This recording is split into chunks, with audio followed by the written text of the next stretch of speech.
Hello, folks. Welcome to the Hispanic Patriot podcast, a weekly podcast broadcast live from a secret, very secret, undisclosed, very undisclosed location here in the heart of the great state of Colorado in America under crisis, unfortunately. My name is Nickolas Razo. Without further ado, here is our fearless patron, Hugo Chavez-Rey. We are the Hispanic Patriots, and boy, are we going to have to be more fearless from now on. All right. Welcome, everyone, to today's episode of the Hispanic Patriot podcast. We're back from our remote travel last week. I trust some of you saw our videos, and it was a kind of a interesting event. It was very well done. Obviously, the topic was about Charlie, but I think it went off well, and a lot of services and prayers and tribute to the man that we lost last week. So Not just lost, was taken from us. we come to you with heavy hearts tonight. But before we dive into our discussion, I want to take some time to reflect on the man that whose life, work, and sudden death have left an enormous mark on American conservatism. Charlie Kirk was born in 1993 in Arlington Heights, Illinois. Same as me. From the beginning, he was not interested in following the traditional path. At just 18 years old, when most young people are thinking about college or their first job, Charlie co-founded Turning Point USA. What started as a small idea quickly grew into one of the most influential youth organizations in modern politics. Turning Point became a powerful platform for conservative students across the country, high schools and universities giving them both a voice and a network in places that often felt overwhelmingly liberal. But what made Charlie truly different was not just his strategy or his sharpness in political debate. At his core, Charlie Kirk was a man of deep Christian faith. He spoke openly about his relationship with Jesus Christ, shaped his worldview and his mission. To Charlie, conservatism wasn't just about lower taxes or smaller government. It was about defending the moral and spiritual fabric of America. Charlie believed that faith, family, and freedom were inseparable. If you ever heard him speak, you know he didn't just want to win political arguments. He wanted to call people back to God, and he believed the health of our republic depended on it. Of course, Charlie was a fighter. He thrived on the battlefield of ideas, often in the most hostile of environments. He debated professors, he took on cultural elites, and he didn't hesitate to call out what he saw as hypocrisy in the media or in Washington. He was bold, unapologetic, and willing to absorb the criticism that came with standing firm. Whether you agreed with him or not, you had to recognize his impact. Then came that tragic day, September 10th, 2025, at approximately 12:23 p.m. Mountain Standard Time. Charlie Kirk was assassinated by a crazed coward while speaking at a Turning Point USA event at Utah Valley University. It was an act of political violence that shook this country to its core. And let's be clear, it wasn't just the loss of a man. It was an attempt to silence a movement, to intimidate a generation of young conservatives who had found their voice through Turning Point. But as history often shows us, moments like this rarely stop a movement. Instead, they often make it stronger. Already, we've seen an outpouring of resolve from the youth of America.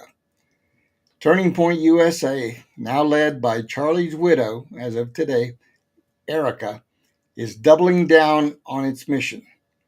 Students who once looked to Charlie for direction are now stepping up to carry the torch themselves. His death, as tragic as it was, may end up galvanizing the very movement he built. I believe it will. Instead of silencing him, his assassination has amplified his message.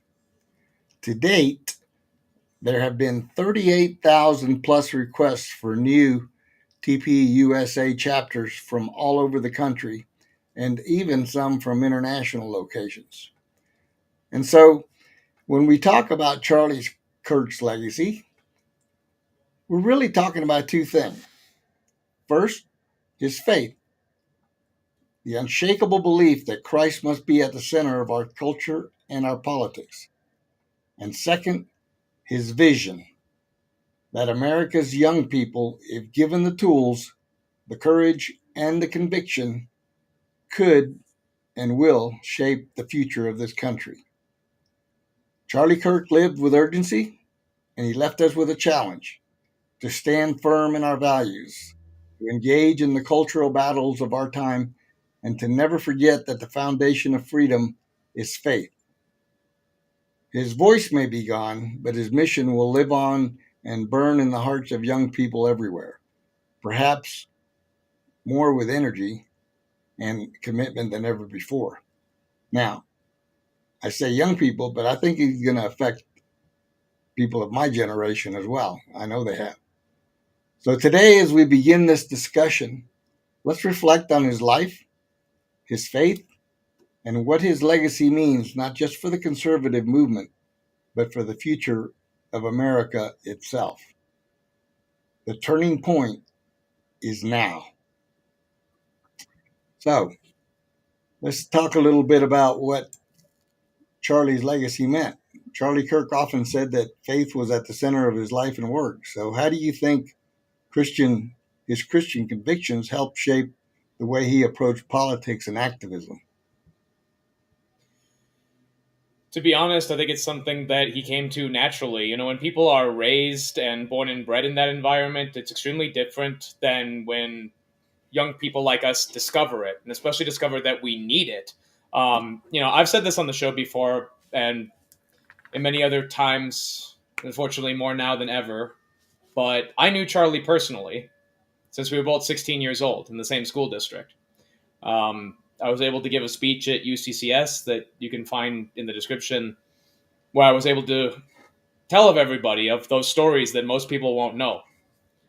But the Charlie that we grew up with, from 16 to about 21, when he kind of gave up on Chicago, as a lot of us should have, was more about economics than religion. We knew that people needed to be secured in their basic necessities before they even started to think of God. And that's what our government has taken away from us. Our government has kept us in such a ruinous, pileless state that we can't even think about God. And I think it's interesting that as soon as Charlie got the success, got what he needed in life, he was able to see that and know, wait, I need to give this to other people. I need to be an apostle, not just for the conservative movement that facilitates this peace and prosperity and freedom, but what you do with it. What do you do when you follow the conservative message? What do you do when you become a Republican? Big R and little r. When you understand the glory of our constitutional republic. You know you need to be a godly man. You know you need to do all the things to increase yourself as a gentleman, as the knights of old, in order to protect your republic, as we did in Rome, as we did during the Revolution. So I think that he understood the second part of what every man understands, that winning the battle might be first, but winning it for the right reasons is what you find next. And that's why I think Charlie was such a committed Christian, and how he was able to show other people why you need to commit yourself to Christ, why you need to commit yourself to, really, the crusade. That is what we have, a fight against evil, and evil has no rights. And I think Charlie knew that, and yet he advocated for people who were evil anyways with the hope that they would be good. That is a goodness that I hope did not die with him. Yeah, and something that stood out to me always in his events and anytime he spoke, he never failed to mention his faith and his love of Jesus Christ. And somebody asked him once, what he would want to be remembered for. And I can't remember the exact phrase, but I think he said something along the lines that he wanted to be remembered for his faith and his commitment to his faith. That was the first thing that came out of his mouth. Some people would have said, well, for this accomplishment or for founding TPUSA or whatever. But no, he was focused, laser focused on his faith and his belief. He in another event that I saw, he once said, he said, "Are you prepared?" Somebody asked him, "Are you prepared to die?" And he said, "Yes, I'm prepared to die because I know exactly where I'm going." Well, and that is very sad, though. We have to put a pin in that and say, how messed up is it that young people, my entire generation has gone our entire lives believing that if we engage in difficult things, we will be attacked and potentially killed. I don't remember that being the case in your generation, Hugo, where minute things would get you killed. Not attacked, not thrown in jail, not shot with water cannons, but murdered. And in order for those extreme politics to come back, from Well, Vietnam let era and me all these let me things. Yes, correct you please, there. if that's not the case, please do so. I grew up in the '60s, and in the '60s we had three assassinations: JFK, Martin Luther King, and JFK and RFK. So yeah, within the span of 7 years, we had three major assassinations, and But I would ask you, you know, was there anybody who were just one of the people, one of the guys, someone who had come up through generations, not necessarily presidents, where everybody was a target, not just political figures, but the people who were supporting them in the cultural sphere? Was that really a thing when you were growing up? well, I mean, there was a lot of turmoil surrounding the JFK.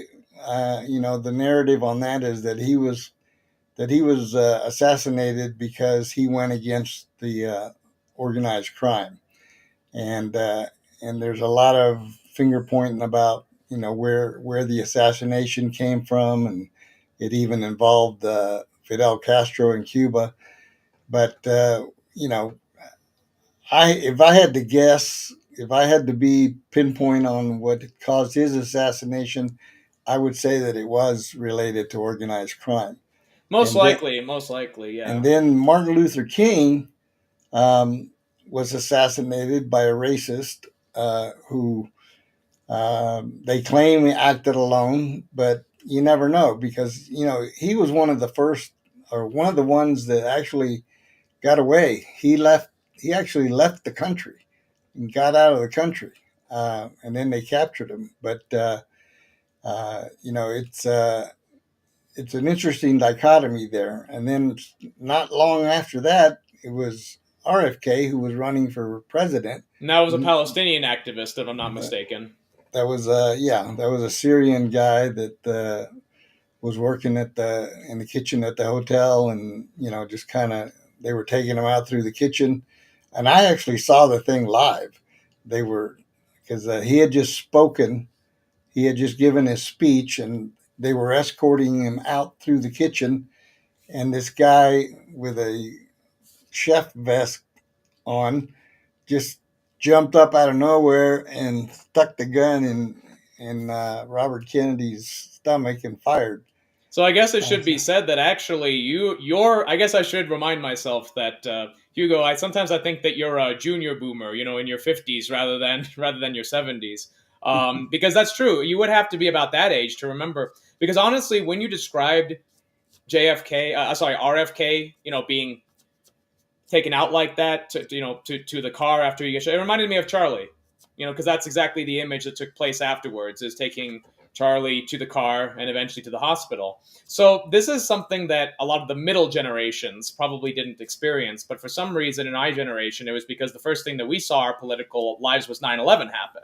And then Yeah. people getting their heads cut off and things like that. So I think that's honestly why there's a lot of bridges between millennials and boomers, older boomers, in a lot of cases for that. Because I have to ask you, Hugo, do you think like your life's work has kind of been thrown in the trash? Do you think that the piece, anything your generation created? I have to imagine what you guys might be thinking to say, "Wow, we have to go back to the '60s like this." Do you feel that we've regressed Yeah, well, don't as a forget country? in the '80s they tried to kill Reagan. So But that was I think, a different dynamics. I don't think that guy was politically motivated. He was, if I remember, the narrative was that he Wanted to was, shoot him over Jane Fonda or something like that. It was kind of internal government stuff, according to no, some conspiracy theories. it was that other actress. Uh, I can't think of her name right now, but he was obsessed with her and something or other. And I guess in his mind, Ronald Reagan was an actor, so he just put two and two together. Jamie Foster, Jamie Jodie Foster, Foster, Jodie Foster. That's what Jodie it was. Foster. That's Jodie who Foster. he That's was what it was. obsessed with, and so he turned out to try to kill the president. So And I have to make that observation. Then this motivation is probably one of the most malicious that we've seen since those '60s times, because this was a purely politically motivated killing. I mean, there was no delusion here. This person was insanely trying to kill right wingers because he genuinely thought they were Nazis and fascists.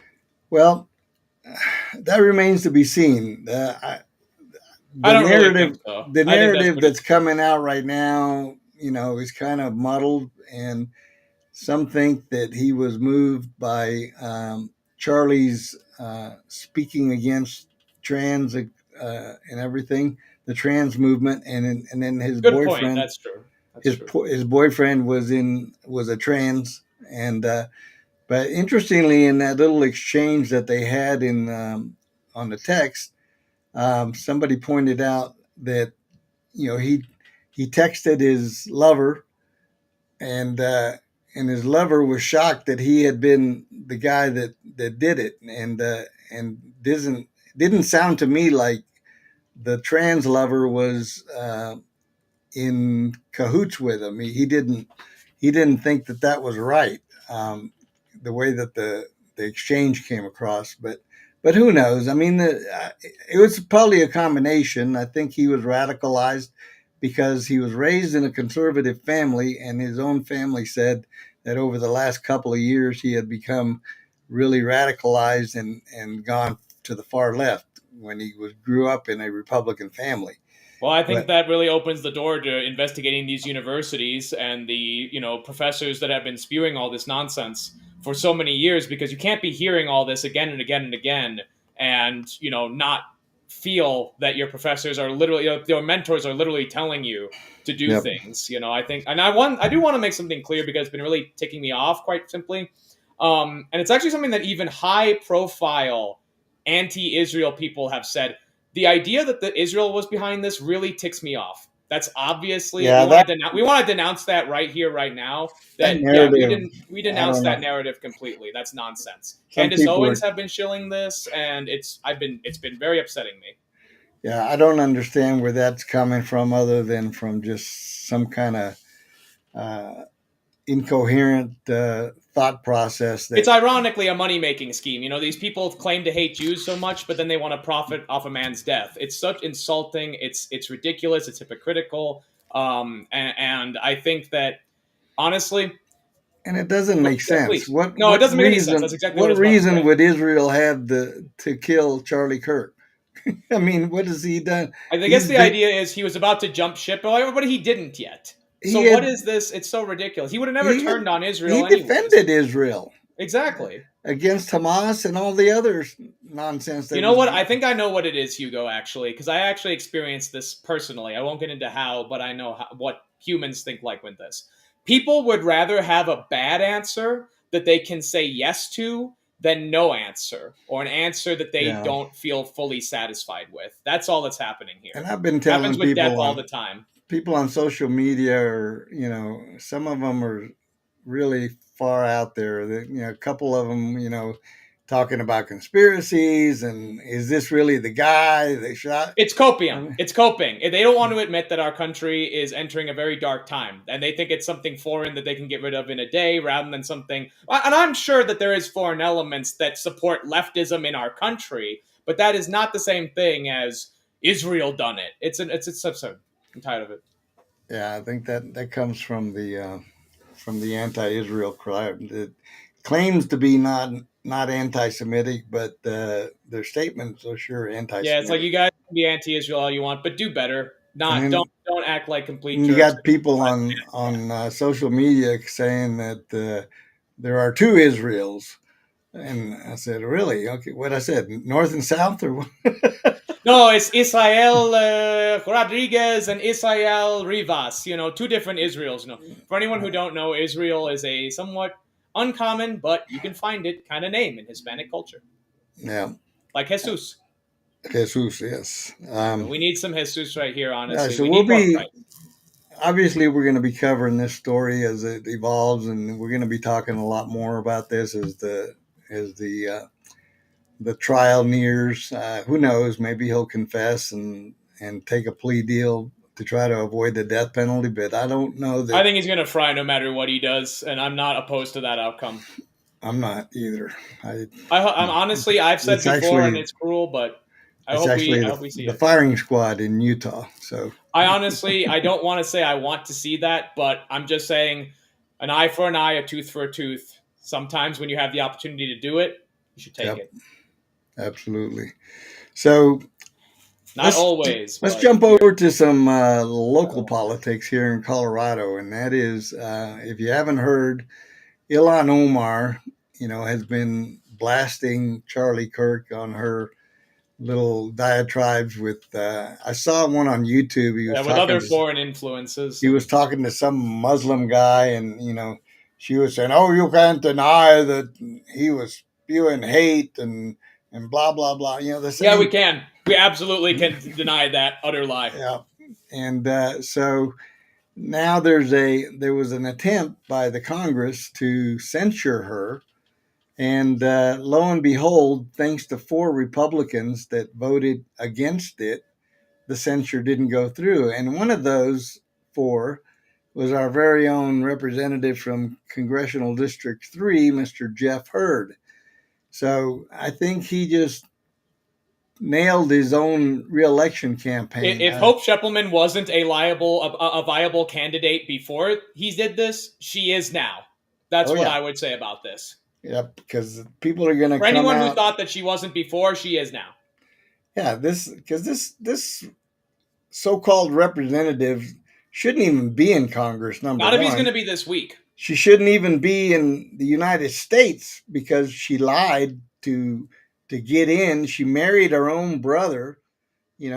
So Not uncommon in their culture. uh, well, it's uncommon in the United States, That's what I said. and Their and culture.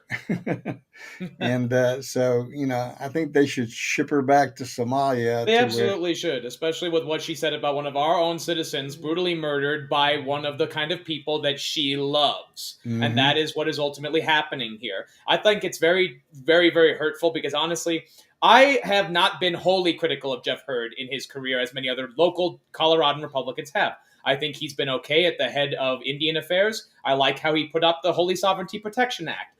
This is the slam back down for me that says I will never be able to trust this politician because he will not be strong when he needs to be. If someone can't evolve when somebody is assassinated, then something is a big problem politically. You need to be able to sacrifice your own private life for what you need to do politically, and he's not doing that. Well, for those who were on the fence about Mr. Hurd, I think they just got knocked off the fence because I'm knocked off the fence. this this follows up the part where he didn't back the president on the January 6th pardons, and so he's gone against the president 2 or 3 times now. And this one, I think, definitely can be categorized as going against the president because the Yeah, president was a very big fan of Charlie. By the way, the president is going to award Charlie posthumously the the Medal Medal of of Freedom. Freedom. It's Yeah, very fitting that they do so when he died wearing a shirt that said freedom. yep. So, and speaking of that, this Sunday there is a memorial planned in Phoenix, Arizona, at the Arizona Cardinal Stadium. I can't remember the name of it. State Farm Field, and so they're expecting a huge crowd there. No word on whether the actual funeral is taking place on Sunday or if it's just a memorial, but you can bet all the dignitaries will be there. Now, the president can't be there because he's overseas, but Vice President Vance will be there, along with a lot of other dignitaries.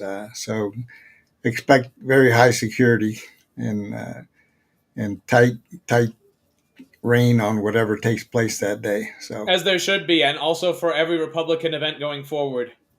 yep, absolutely, yeah.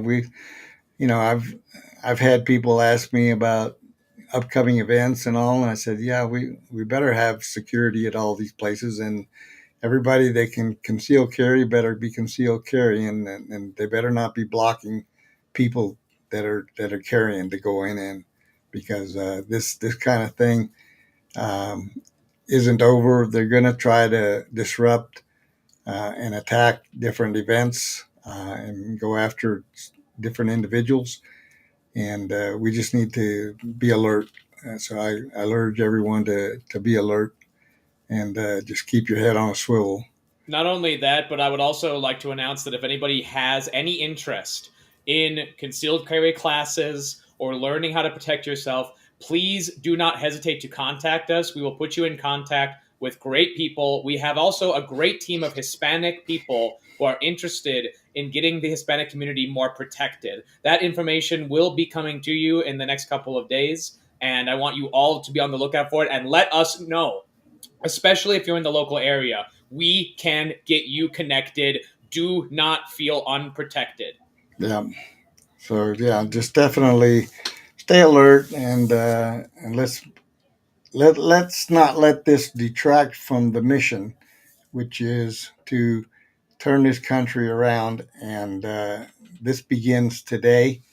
Um, and Erica Kirk is going to lead Turning Point USA, which is going to explode like it's never exploded before. There's going to be chapters basically in every backyard with the number of applications that they've Not only received. that, but I also have information from very recently that other conservative organizations within school systems and other such will be likely folding themselves into Turning Point or adopting themselves as Turning Point chapters, thus unifying many young conservative organizations under Yeah, the Turning Point banner. yeah, I agree. I was talking to we had our meet and greet in Denver the other night, and there was a young lady that um, came to the meeting, and we've had since last week we've had a big influx in people signing up on our website, unlike anything I've ever seen before. And a lot of them sent notes saying, it's time. I've been sitting on the sidelines, but no more. Enough is enough. I mean, we're building an army here in Denver, and it's going to be repercussion like the left has never seen before. We here in Colorado Springs are doing the same. Yep, everywhere. It's happening everywhere. And it needs to So, happen everywhere, because if there's one place for evil to hide, that's where it will fester. yep. So stay tuned, folks. There's going to be opportunities for you to get involved, but if you're not already involved, I encourage you wherever you live just to go out, sign up, volunteer for whatever you can do. Everybody can do something. So don't sit on the sidelines anymore. It's Not not. after this. And I think I speak for me and Hugo when I say this is not how any of us or anyone would have wanted this. Nope, absolutely I not. would have fought for another 20 years to see my old friend again. Yep. It's the I leave it with this, the saying that they meant it for evil, but God will work it for good. And Amen. there's no doubt in my mind that that's what's going to happen. There's not But one thing that that's not true for. God is in control, folks. All right. Now we have in our green room Miss Christy Davis, who is the uh, chairperson, I believe it is, for Moms for Liberty in Colorado Springs. And we're going to talk a little bit about school issues. So, without further ado, our good friend Christy Davis, we're going to bring her into the room. Christy, hello. How are Hi. you? Great. Thanks for having me on. I'm really excited to be on today and discuss What's going on in El Paso County schools? Yes, absolutely. That's big news. We're in Denver. We've got a really good candidate running for school board, Jeremy Harris, and we're looking forward to a victory there. So we're on the move. Everybody's on the move, and there's no more sitting on the sidelines. So we want to know what's going on in El Paso County. So your Moms for Liberty meeting coming up this Tuesday, September 23rd. Yes. Trinity And Brewing Company on Garden of the Gods Road. Starts at 6:30. We try to run hour-long meetings, so hopefully it ends at 7:30, but sometimes they go to 8. okay, and then there's an event, a recent controversy at D49 with policy JBAA, which is access to sex segregated facilities. Can you explain that? Yes. So D49 has been doing some really great things. They spearheaded a lawsuit against CHASA, which is the Colorado High School Athletics, Athletic, yeah, federation. something like that. And they were standing strong with allowing transgender individuals to be in biological sex sports. And so D49 spearheaded a lawsuit against CHASA to protect women's sports. And they also did policy JBA, I believe it's called. And that one protects sports. And other school districts joined onto the lawsuit, and charter schools also. And they also started creating policies similar to D49's.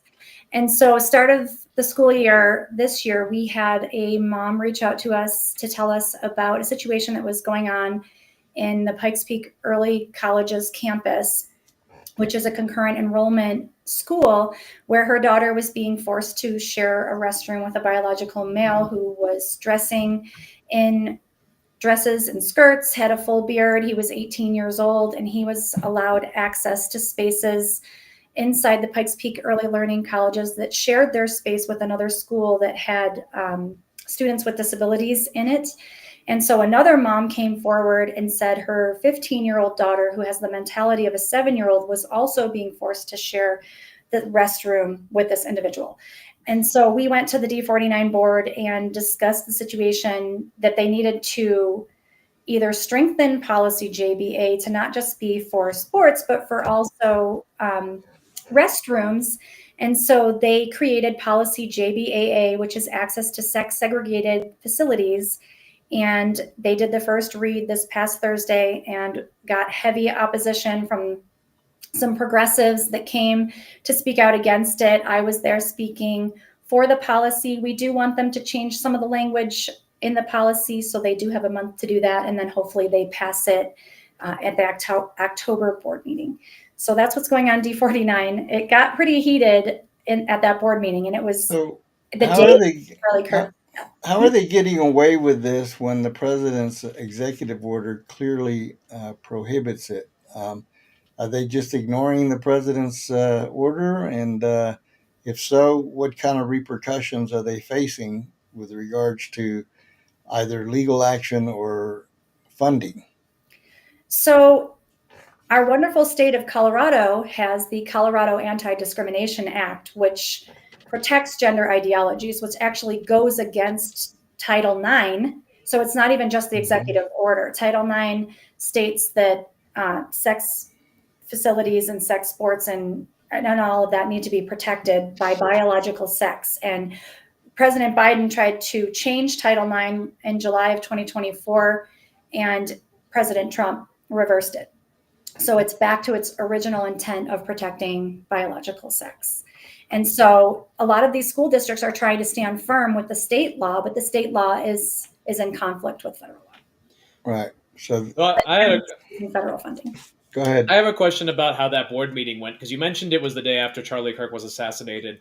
Was there any change in the opposition? Was there any kind of feeling that now things have to change? Now we have to re-examine how our country is dealing with this kind of issue, especially I know that not all the evidence was in regarding how connected to trans ideology and to a transgender person the assassin was.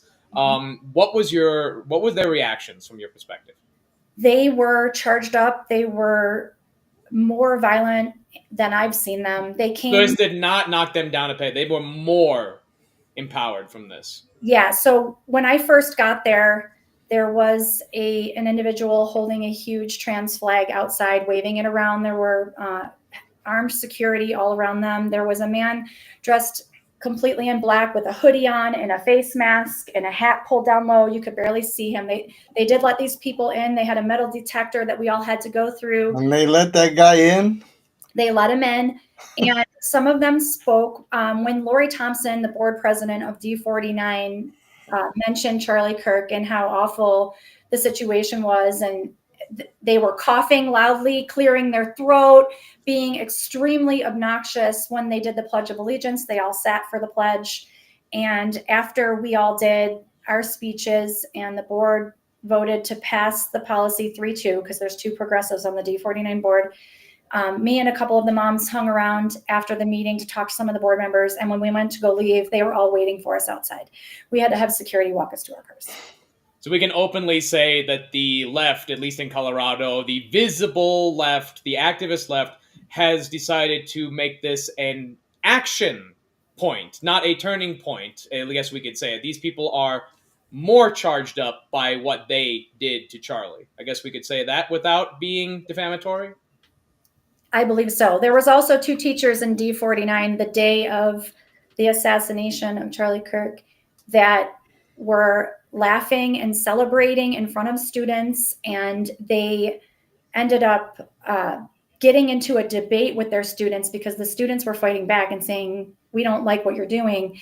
And these teachers on the clock were actually fighting back. So D49 did put both of these teachers on a leave, and they're going to be going into executive session to decide what to do with these teachers. And we hope that they do terminate both of these teachers' employment with D49.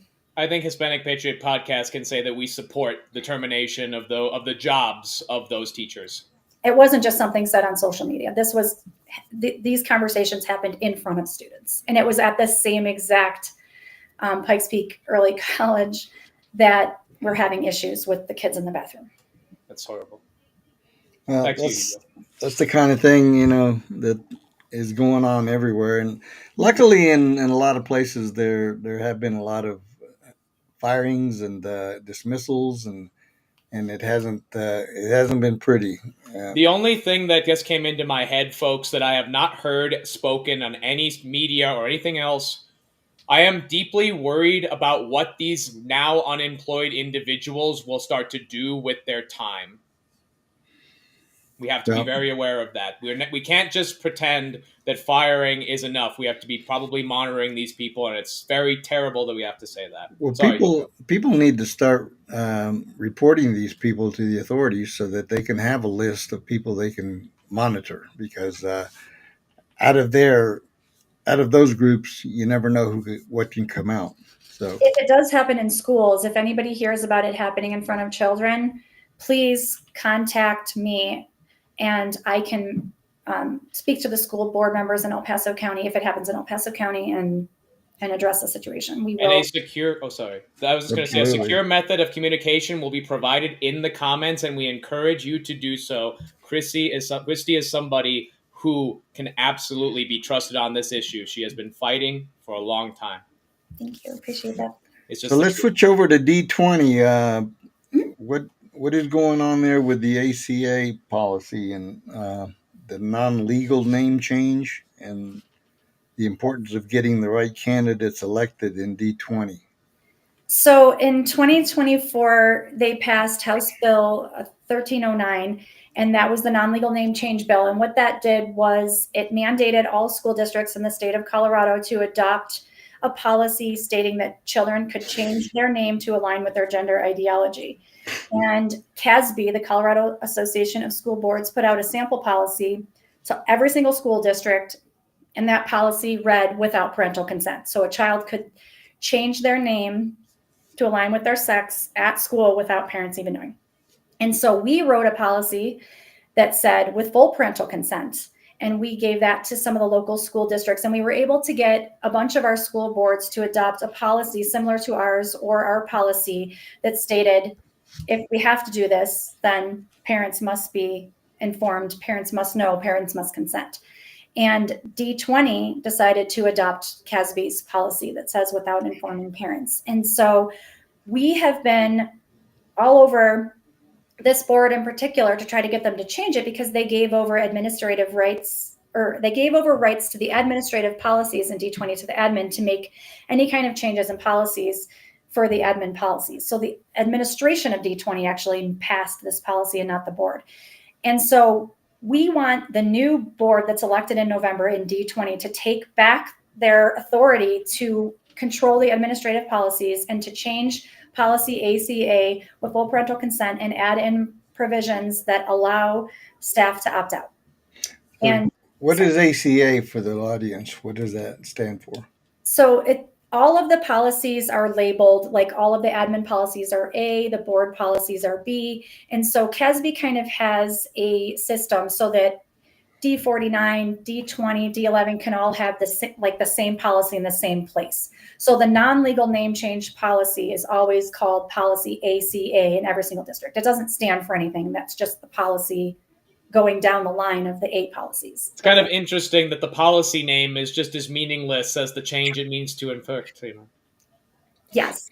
So we have been endorsing some candidates in El Paso County and supporting some candidates. And the 2 school board candidates in D20 that we want people to be aware of that are for parental rights that Moms for Liberty supports is Dr. Eddie Waldrop and Cynthia Halverson. So both of them have agreed that if they are elected onto that board, that they will address the ACA policy in particular and pulling back the administrative policies. So if you're in D20, please vote for either both Dr. Eddie Waldrop and Cynthia Halverson. Okay, so how do you have any feelings for how those campaigns are going? They're going great. I think Eddie's announced a while ago, so he's on a slate with a couple of other candidates, and they've been door knocking and running his campaign for months. Cynthia just got into the game, so she's really going to need some support from our community to get her name out there, and so that people know that she is one of the top candidates and needs to get elected onto that board. Well, this election cycle for these local races, I think presents one of the best opportunities I've seen for electing conservatives and or Republicans. Now, everybody says, of course, school races are nonpartisan, but we all know everybody's partisan. You just have to make sure you know which one is the right partisan. Or as I've been explaining to people, when when we go door knocking, we often say, if you vote for this slate, this is the slate that isn't the puppet of the teachers union. So you actually have a board member if you vote for these people. If you vote for the other people, you might as well be voting for an empty chair. Yes. Yeah. So, I mean, I can tell you all of the school board members in El Paso County that we support, some of them are endorsed by us. I've only got a handful, but I really want to get their names out so people know which ones are supported by Moms for Liberty. In D49, we have endorsed Jamie Lynn DeVola. She's a current sitting board member and she's running for her 2nd term. She's been doing amazing. In Widefield D3, we have Louis Ybarra Jr. He's an amazing. Shout out to a fellow Hispanic Patriot. Yes, and he's been endorsed by our chapter as well. And he is running in D3 with Pamela Jones. She is going through the process to get our endorsement right now. She's a conservative in D3. And then I told you about the ones in D20, Dr. Eddie Waldrop and Cynthia Halverson. In D38, we're supporting Tim Bennett, who's running unopposed, and Ginger Schaaf, who's running against a massive progressive. So she's new to the game too. And so we really need to get Ginger's name out so people in D38, that's Monument, Palmer Lake. Two fantastic people, and shout out to Freedom First Colorado. And then in D11, their slate that Moms for Liberty also is supporting is Jeremiah Johnson, Bruce Cole, and Michelle Rule. And so those are the districts, the 4 districts that 5 districts, that we have candidates in that we support. So if you have any questions, please reach out to me and Moms for Liberty. We've been talking to a lot of the church voter guides and the other voter guides in town to get their names out. But if you're having any events where you need school board candidates, we can get any of these candidates to come to your event. And I can also provide questions for any forums for school board candidates if anybody wants to reach out for questions. Very nice, very nice. And as team lead in the division lead, rather, in the YRs for D11, I appreciate all of the people who have signed up to work on door knocking. But if anybody wants to put in more work, and I know there's so many who do, please do not hesitate to contact one of us. Well, the state party has put out the app called Numenar, and I'm recommending everybody that is going to be doing canvassing or door knocking to make sure that they have their county officials sign you up, and you can use the Numenar app. It's a great tool, and it's designed to help clean up the voter rolls and give the RNC as well as the state party good data on the voter base out there, especially rolling into 2026 when we're going to have all these governor races and U.S. Senate representatives and several state offices as well, Secretary of State, Attorney General, Treasurer, and of course Governor. Right now, I have to say the Republican Party has too many candidates for governor. We need to get some of those people to run for some of these other offices, because you're not going to get 15 people, be viable in a governor's race. Well, especially while we have so many offices that aren't seeing challenges right now. It's very strange that everybody wants to reach for the top apple rather than the low-hanging fruit. And I did not, by the way, I want to make sure that was not an insult toward Jared Polis. That was not what I was meaning. So if anyone took it that way, that's on you. We really need people to vote in these school board elections because we really do. Teachers Union is really upset. School board, county commissioners, dog catchers, all the local races. But I want to make a point for Chrissy here, because actually what we saw on September 10th was a culmination of a lot of things, but bad education is absolutely one of those things. The fact that we have people being indoctrinated into hatred, these things are fought on school board levels. Period. Period. Period. And this is our next generation. I mean, these are the people we're going to be handing over our country to. And so we need the right people guiding them. And school board members in the state of Colorado can be a stop for a lot of the stuff that the radical state government is passing down onto us. I mean, they're passing down awful, awful bills and trying to mandate our school boards do stuff. And it's taking strong school board members to stand up and say, you know what, we're not going to do what the state wants us to do. We're going to comply with federal law. Instead, because the federal government is common sense insanity and our state government is out of control, radical progressives. And they're passing just absolutely insane bills that are stripping parents of their rights and trying to bring dangerous concepts and ideologies into our schools every day. I mean, all of these bills that they're passing in these sessions, I mean, we have 30, 40 just awful education bills that just blast right through. And our stopgap is our school board. That's the only way we're going to stop this. We're not going to make any progress in the legislative level up in Denver Capitol until we can flip some of those seats, and that's not happening. So we need people to vote in their local elections and get these people elected that will help us. Yep. I would also say that your cause is so important because winning this race will give us morale boosts that we need to win other races. Losing this one will not make us feel any better next year. We need to start winning now. Yes. All right. We've had as our guest Christy Davis from Moms for Liberty in El Paso County. And tell us where people can find you and your organization. Okay. We're on Facebook. We do have a Facebook group. It's Moms for Liberty El Paso County. We also have a website. So you can go to momsforliberty.org and click join now and find our chapter in there and join as a member. We have two options. There's a free membership for everybody. That's our associate membership.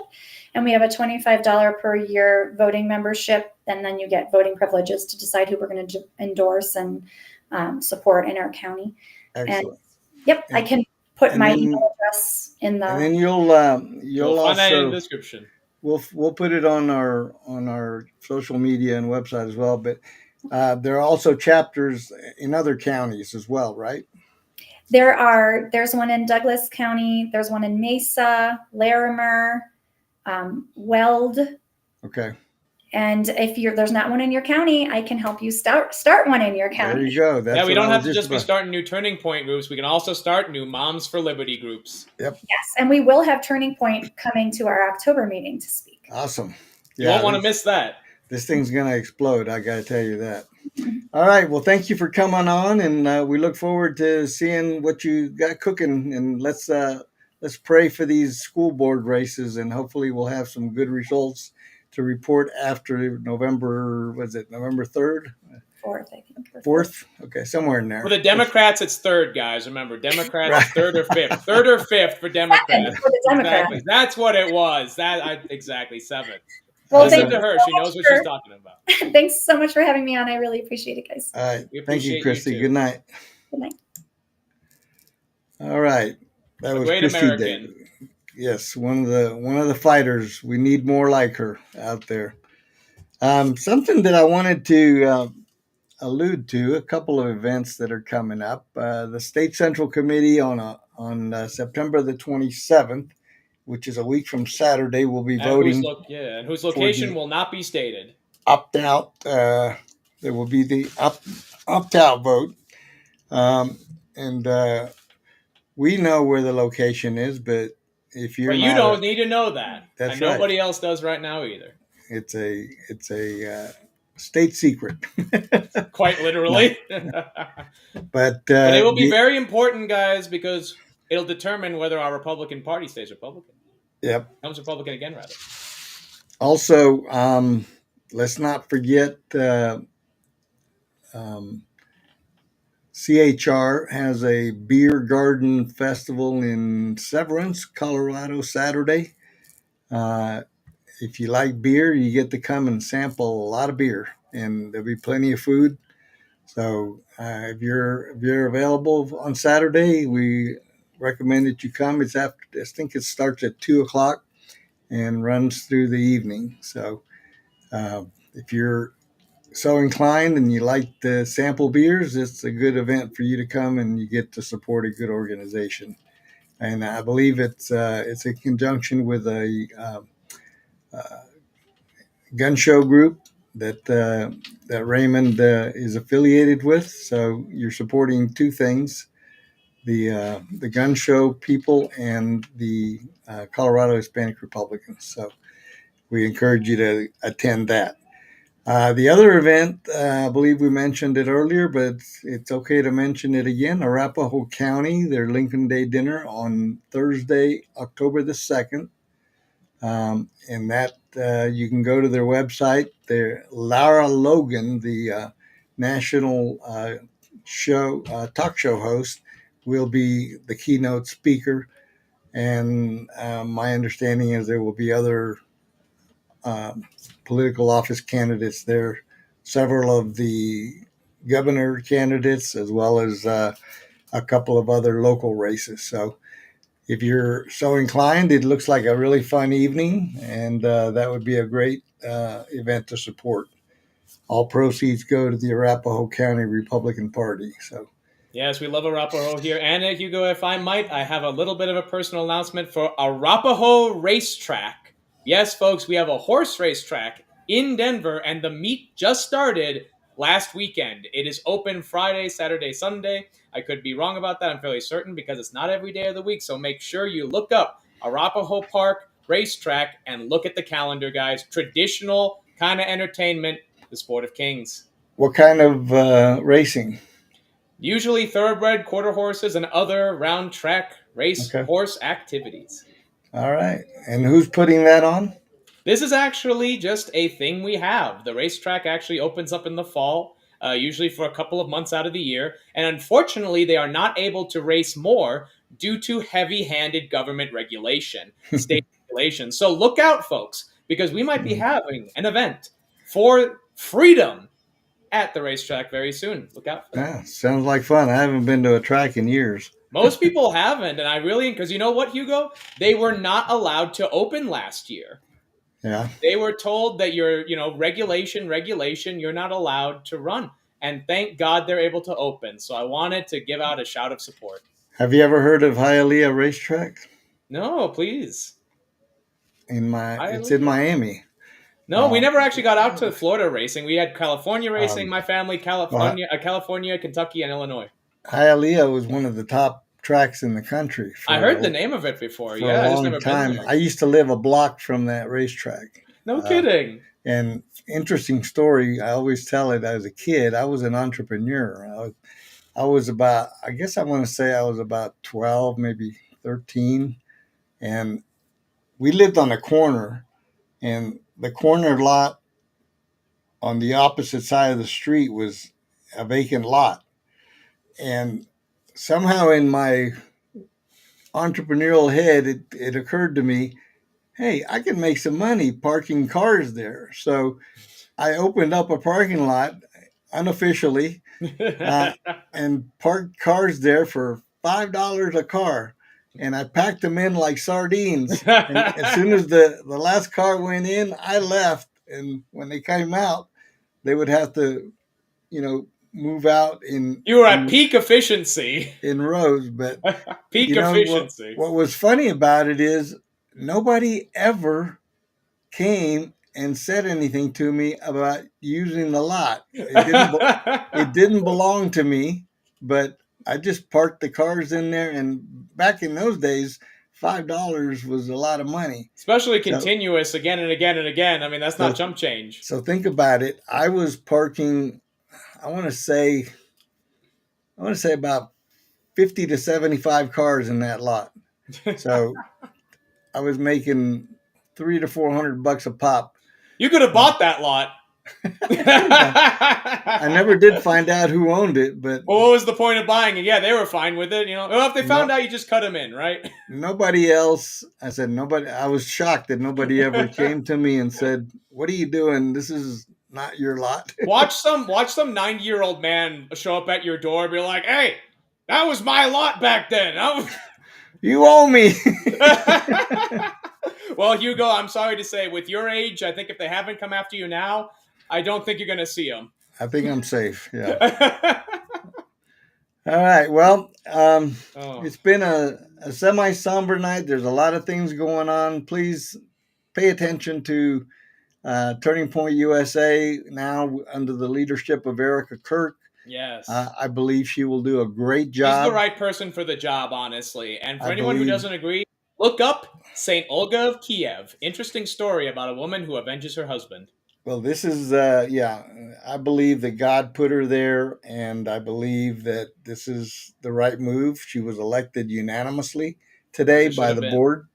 So there's absolutely no doubt about anybody's mind that she's going to be able to carry on the legacy and probably even more passionately than. No, it's true. She carries the soul for two people. And let me tell you this, as a member of not only just the first Turning Point chapter, but the first SOS Liberty group, the groups Charlie was in before Turning Point was even a thing, when I see Erica Kirk as our new leader, I say, oh, Captain, my captain. Absolutely. I wouldn't follow anyone else. All right. So we're up against the clock, and we want to